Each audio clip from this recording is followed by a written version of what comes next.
Very good morning दोस्तों आज हम भारत में कोविड की तरह फैल रहे एक और वायरस के बारे में जानेंगे और उसका संपूर्ण विश्लेषण करेंगे और जानेंगे कि यह वायरस कौन है और भारत में इतना तेजी से क्यों फैल रहा है। अगर वायरस की बात की जाए तो यह H3N2 इन्फ्लुएंजा वायरस है, ये आपको याद रखना है। तो दोस्तों CDC के अनुसार तो सबसे बड़ी बात है कि CDC क्या है, तो centre for disease control and prevention.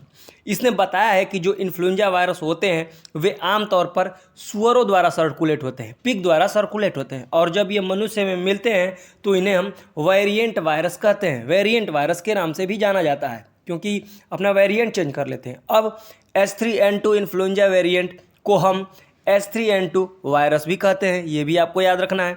और जो मनुष्य इससे इफेक्टेड होता है उसे स्वाइन इन्फ्लुएंजा वायरस के नाम से जाना जाता है। तो ये आपको नाम याद रखना है कि इफेक्टेड मनुष्य को क्या कहेंगे, स्वाइन इन्फ्लुएंजा वायरस के नाम से जाना जाता है दोस्तों।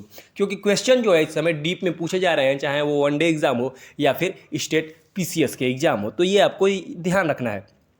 अगर हम H3N2 वायरस की बात करें तो इसका स्पेसिफिक वेरिएंट 2010-11 में USA के सुअर में मिला था, पिग में मिला था। इससे क्या हुआ कि उस वहाँ पर 12 वुमेन जो है वह इफेक्टेड हो गए।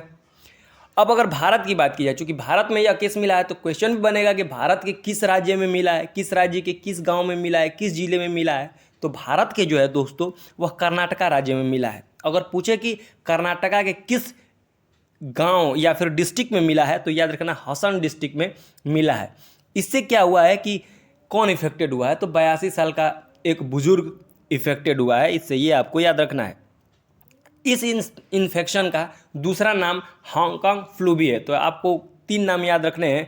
पहला नाम है कि H3N2 वायरस, दूसरा नाम है अगर कोई मनुष्य इसे इफेक्टेड हो जाता है तो उसे स्वाइन इन्फ्लुएंजा वायरस के नाम से जाना जाता है, और तीसरा इसे हम हांगकांग फ्लू के नाम से भी जानते हैं। भारतीय सरकार ने इन्फॉर्म करा है, क्या करा है कि इस वायरस से भारत में 2 लोगों की मौत हो चुकी है, एक हरियाणा में और एक कर्नाटका में। अगर रिपोर्ट्स की बात माने तो जो व्यक्ति हॉस्पिटलाइज हुआ था वह पहले से ही डायबिटीज और हाइपरटेंशन का मरीज था। कहने का मतलब यह है कि जब वो हॉस्पिटलाइज हुआ तो वो ऑलरेडी ही मरीज है किसका, डायबिटीज का और हाइपरटेंशन का।